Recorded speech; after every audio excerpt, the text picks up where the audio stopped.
Okay, here we go. We're going to repair one of these RCA record changers, the RP-190, and trying this with the tripod so I have both hands free.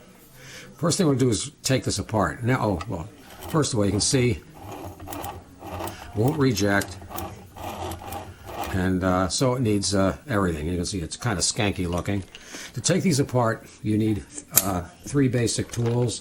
You need a 1/4-inch nut driver. You need a 1/16 inch Allen wrench, and sometimes a Phillips head screwdriver or a pocket screwdriver. And okay, first I begin by flipping it upside down and then taking out the motor, the three E-clips right here, and the washers. And you can see the motor grommets are all disintegrated into nothing.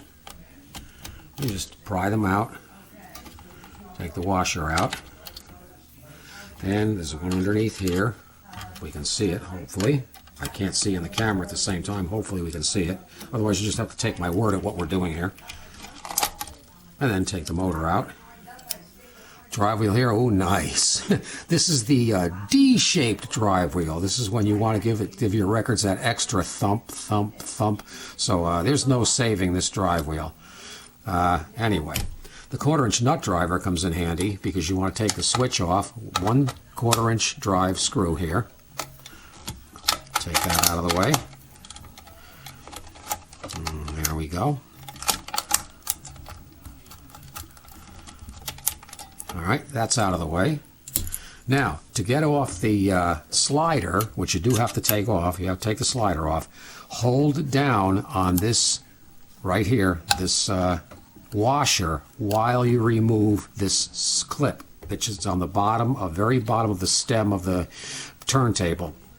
And so that doesn't go taking off and flying away for parts unknown.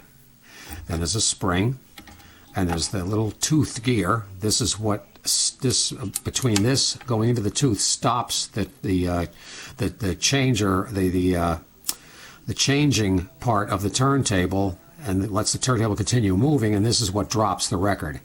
Notice there's a tiny little S on this. That signifies what should be looking at you when you put it back together. Don't put it upside down. You want to be able to see the S. This is the part you need the Allen wrench for. There's an opening here for the Allen wrench right here, and I go down inside here, pop that off like that, and loosen it up quite a bit because there's a stepped area that it has to come off of, and that gets that out of the way. Now, to get the slider out, 2 1/4-inch screws. One has a washer and one doesn't. The slotted hole is the one that gets the washer. Both of them get a lock washer. Take the other one out. Don't worry about adjusting this. Do that later, and it's very easy to adjust these. Now, to get the slider out of here now, you want to carefully lift it up and over the center spindle and then down out of the way, and then slide it out of the end nut right here. There you go, and that gets the slider out of the way. And let's look at the cam wheel. Oh my word. I love it. This, you can pull a little ring off. And let's take this off here. Now, there is a little washer under here. Important washer.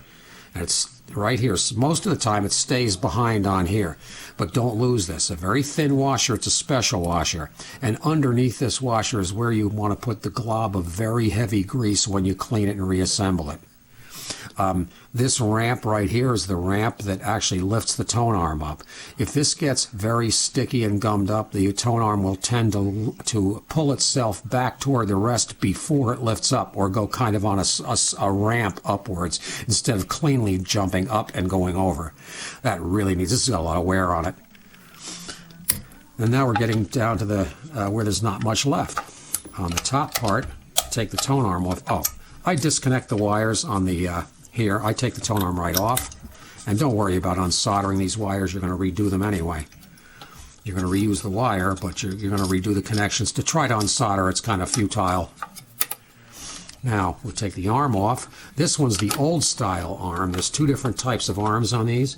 This is the old style, which has the sideways mounted clamp. It's not, there we go. See that? It's got the sideways clamp. Most of them have the one screw directly in that way, but this is the old style. Then, to get the arm post off, you take this one screw, E-ring, then a washer. The washer comes out, that flops out, and then there's a big thick washer in here. Don't lose that. That goes in first, then the thin washer. And that gets that out of the way. Now you only got one part left, or one area, and that's the indexing. There's one nut, that's the nut, and the groove that the slider fits in is right there. I've seen people put it underneath there. It makes the tone arm lift up real high. And there's a spring, a washer, a clip, and there's this spring here is the thing that that guides the arm back, or guides the arm into the play part of the record. And that's it. It's out just in time for the damn phone to ring. Okay, that's it.